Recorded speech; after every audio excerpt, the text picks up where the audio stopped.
Scope on Channels Television. Thank you for joining us and welcome. I'm Anne Nwawadu. Our discussion on Kaleidoscope today focuses on the interventions of the rebranded Stephen Akintayo Foundation and the business arm of GTEXT Homes.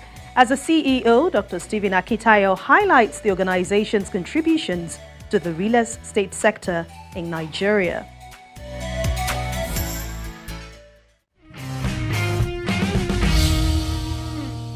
Let's tell you about one of the real estate brands right here in Nigeria. We're talking about GTEXT Homes and its philanthropic arm known as the Stephen Akintayo Foundation. GTEXT Homes is a subsidiary of GTEXT Global, a group of companies made up of several subsidiaries. GTEXT Homes is focused on the real estate industry with a vision of being the #1 real estate company in Africa and a mission to build the largest green and smart homes and estates across the globe for the collective good of humanity using innovation and technology. The real estate's core values are integrity, innovation, energy, and excellence.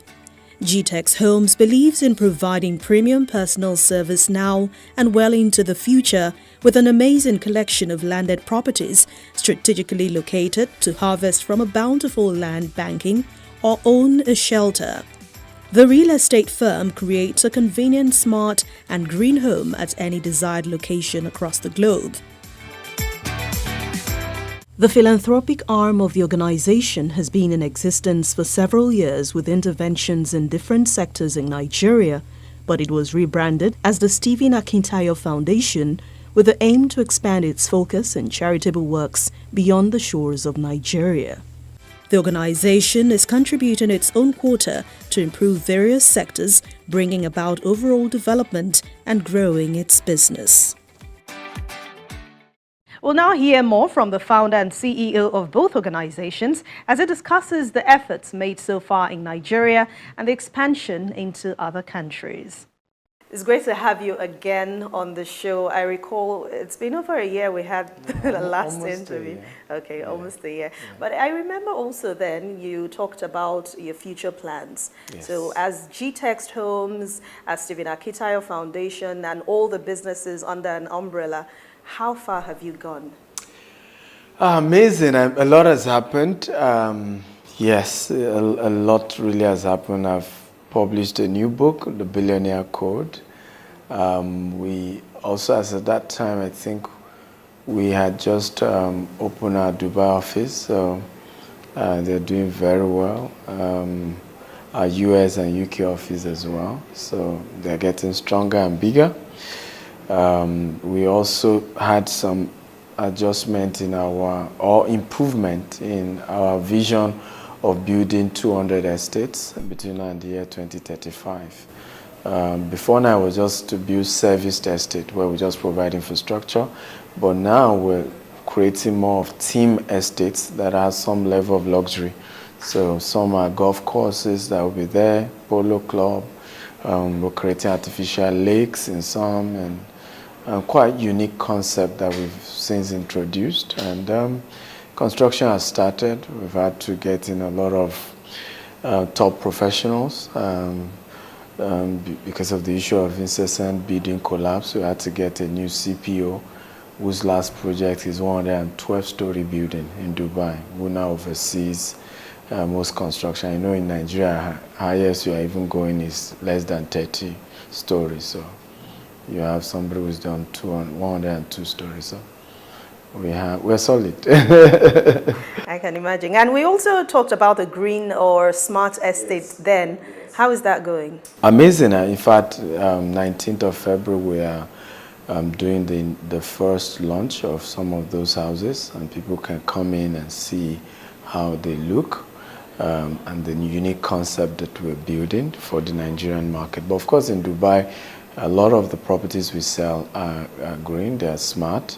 Some not 100% green, but most of them are smart homes. Also, we have had to, we didn't expand into agric. We've already been into agric, particularly agric export in the last 8 years. But we've had to start growing some crops as well, instead of, because what we've been doing was more of commodity trade, where we just buy from farmers, but we had to then get a farm in Oyo State where we planted cashew, and this year we started harvest. We're currently harvesting some of those farms, the cashew we planted, and cashew takes 4 to 5 years before you harvest. We also now run the largest black-owned, Nigerian-owned or African-owned tech hub in Dubai, where a lot of Africans are able to have virtual office, physical office space. It's difficult to really run your business, particularly having a corporate account in Dubai. All that also we've been able to help a lot of businesses.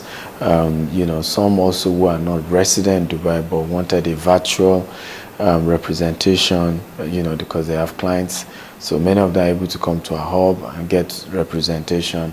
And that's been amazing, because it has also helped to start changing the narrative. The recent image we begin to have in the Middle East of a lot of Africans going there into cultism, drugs, and all that. So I believe these countries are excited to see a different company that is doing things the right way. I see you pay lots of attention to the younger generation. Is there a reason why you focus more on them? Yes, absolutely. I mean, that's very intentional. One is because I'm young myself, second is also that I could see that the way we've treated our heroes in business in Africa. And I felt it was because many of them didn't communicate how they started, how many of them suffered. So people just felt they were lucky. People felt it was government connection or something. So for me, I had to make sure I communicate my journey and my stories. That's why I authored the Billionaire Habits and the Billionaire Code, where I was able to share my story starting with 1,000 naira 14 years ago, and step-by-step process of how I got to where we are today. And I realized a lot of the wealthier people do not communicate the journey, the tough times, the hard times. So you don't have role models, they don't have heroes, and the only people communicating are the ones doing crimes. Yahoo boys, today you go to their Instagram, you see them flash what they do, you see them talk what they do. Now they are even having schools where they teach people that. Now, the people doing legitimate businesses don't have mentorship programs, don't have books, don't have coaching programs.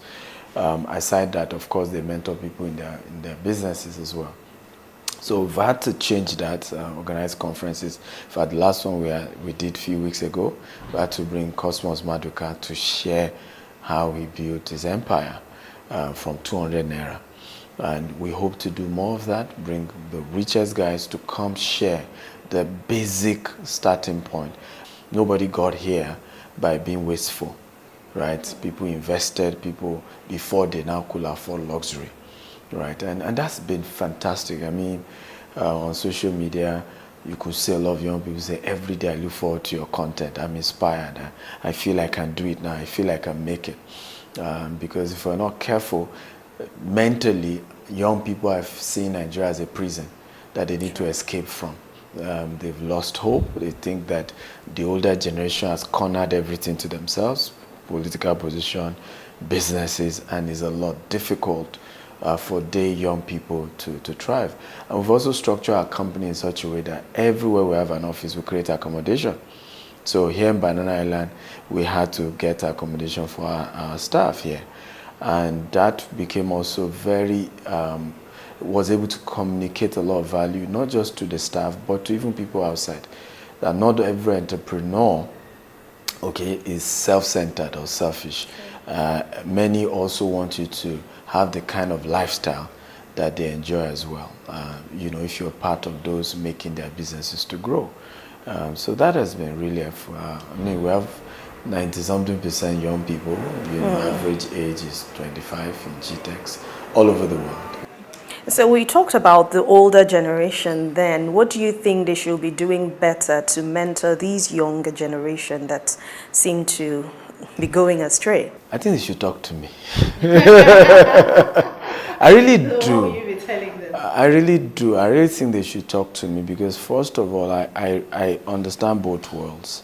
I feel they sometimes see themselves as endangered species. Good news, there's no wealthy person I know in this country or outside this country that I've asked a dime from. I mean, I'm doing well. But what I've asked is that can I work with you so we can mentor people? Not to give them anything monetarily, but to give them hope. Because the biggest issue is that we've sucked out hope from them. Many of the older generation had Zeke, had Awolowo. They had people they look up to.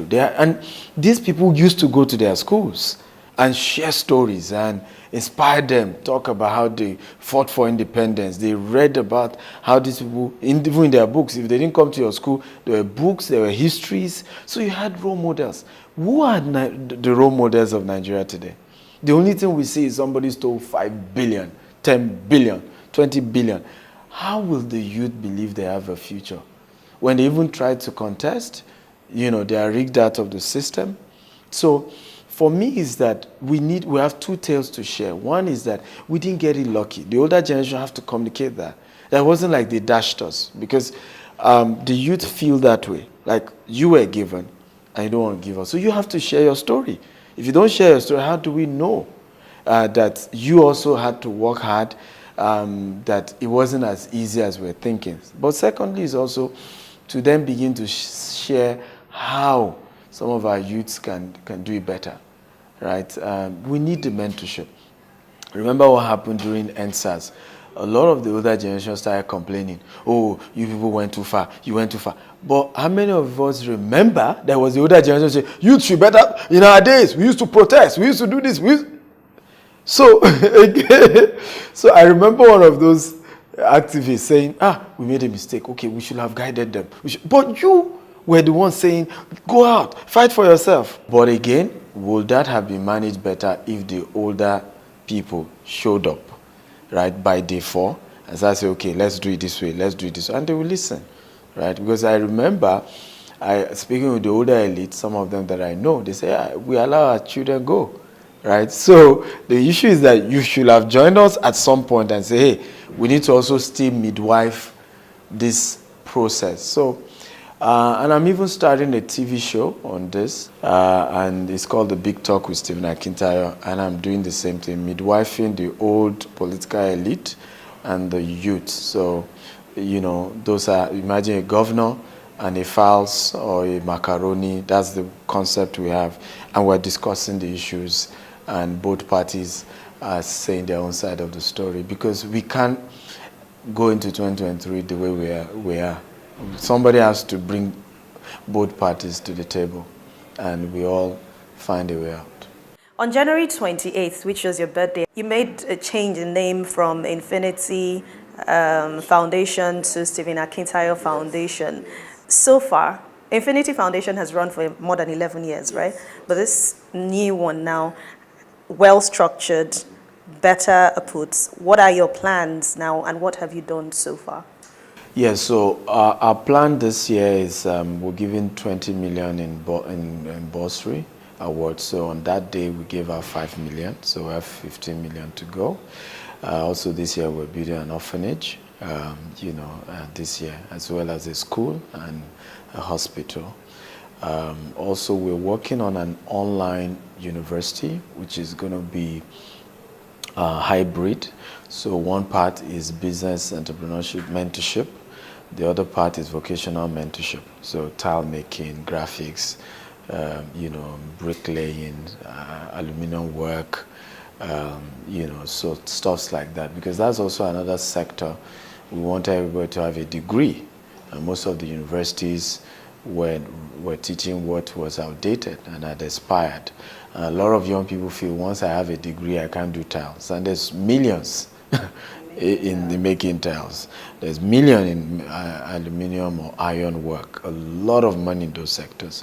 And you can use your formal education to formalize the processes, right, of doing those things. And I remember a young man I saw, He didn't even finish secondary school. He's one of my best tilers, and the guy is in millions today, and he's not a graduate. He didn't even finish secondary school. But the graduates will say, no, it's beneath me.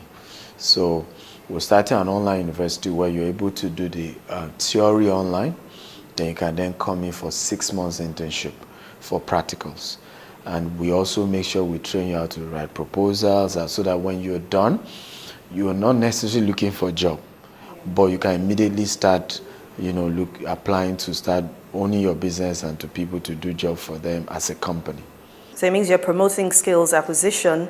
It doesn't have to be white-collar jobs for everyone who graduates. I think that's a major area that we need to work on. A major area, because not all of us can get a white-collar job. In fact, some of us who are doing well today, you could see me in this office, but you need to see me on site, trying to measure our land, acquiring new land inside the bush. I remember one day I wanted to buy this land, so the seller was like, you're too tush, you can't enter the bush. I said, which one? Oh, yeah, let's enter. We combed the entire, it was shocked, right? So many of us who have made money were people who really were ready to, fold our sleeves and do the real work. While we're Infinity Foundation, we've sent more than 5,000 kids to school. While we're named Infinity Foundation, we've done several projects. We had one of the projects we used to do called Mentor and Orphan, where we'll bring orphans to come watch movie with successful people, have lunch, and just know that they are important as well. And we're not just coming to dump and donate and disappear. No. You're human, you're important, you're going places. And so that is one of our amazing projects. We've also gone international.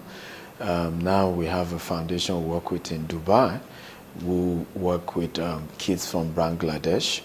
Many of them are subjected to child labor at the age of 5. Right? Is that bad? I've seen poverty in Nigeria, but it's another level in Bangladesh. At the age of 5, people are subjected to go and work in construction site, both male and female. In fact, they select, if you are fairer, then maybe they prepare you for marriage at the age of 9, right? And you will see some of the mothers, because what the foundation did was to save mother and child. Some of the mothers, they were 35 and they look 60. Because they started working at the age of 5, right? So we're working with that foundation, so that a lot of their kids are now schooling in Dubai, and we're always involved in helping to pay some of their tuition fee. So I think we'll go international, and able to do a lot more in different African countries as well.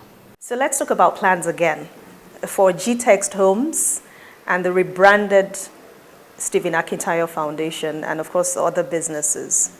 Another 10 years, hopefully we will be wrapping up 25,000 green and smart homes, with at least by then hopefully 180 estates that are not less than 20 to 50 acres or more. In another 10 years, hopefully we will have expanded from being in 4 countries, US, UK, Dubai, Nigeria, to at least another 30 countries. Hopefully, for the foundation, I think we should be looking at doing almost $100 million in charity projects. Because for me that's important. I believe the reason God gives you money is so that you can be a distributor, you're a steward of that money, and your job is to distribute it and make sure it goes around. And so hopefully God uses us in that role. On the said birthday, on this 28th, even though I haven't received my birthday cake, you launched some of these books, yes. And your plan was the proceeds will go to your foundation, and also help the people in need. What have you been able to do so far, and what is about these books that you wrote? Well, so this is like the part 1, Billionaire Habits, and then you can call the sequel is now this Billionaire Codes. So because it was a Facebook series that turned to a book. Yes, so it was so long that we couldn't put in one book, and then we had to remaining parts. And basically it was about habits of wealthy people. A lot of times we feel people are rich by being lucky, right? You know, some cultures even say it's destiny. But if it was destiny, you see that 90% of rich people did not inherit it. In fact, those who inherit it always end up losing it in their own lifetime. So obviously there are certain things these people do, right? From work ethic to faith in themselves, that they can make it despite their background, to prioritizing value ahead of money, because oftentimes what you see with people who are not that much successful is me, somebody can help me, somebody can dash me, somebody. Meanwhile, you're seeing a rich man say, what can we sell so that we can make more money? Both are saying the same thing, but their approach is different. Their habit is different, because your habit determines your actions and your decisions, and your decision determines your destiny. So the book was really to open people up, because in Africa we don't write books. Wealthy people don't write books. Successful people don't write books. And in other climes, they do that. Bill Gates has a book. Warren Buffett has a book. Right? You can go on and say a lot of. In fact, once you make your first $1 million, you write a book about it. Right? We don't do that here. And that's why it's annoying that we're complaining, because the things we needed to do, we're not doing. And the goal, because that happened, the first one is the profit from it, then goes into what we're doing, you know, with our foundation. And that we hope that a lot of those who are blessed by this book, beyond even the proceeds from the sales of the book, can later come back and donate and say, look, I read your book and it changed how I was able to view life and business, and today I'm worth X. And I'm coming back to donate to your foundation so that this can continue to spread. We're trying to work on the teenage version of the book. Maybe the words are more playful. We have some things in, and that can go for free to all secondary schools all over the world. Because we don't teach money in the university. Right? And the real reason we go to university is to, you know, get a degree, get a job, so we're making enough money to pay our bills. Yet, we now don't discuss the subject of money in the university, and which is the reason why people are not rich, you know. So, the university has been turned to, theory. Yeah, that's why many of the rich people today, all over the world, many learned informally, and their apprenticeship even is better. The Igbo apprenticeship model is even studied in Harvard now. It's a lot more effective in helping people to be wealthy than even the theories they read in the university. And that's part of what we share in the book. Go and look at somebody who already embodies what you want to be and go and serve them. Right? Work in their company for a few years and use that to learn the business.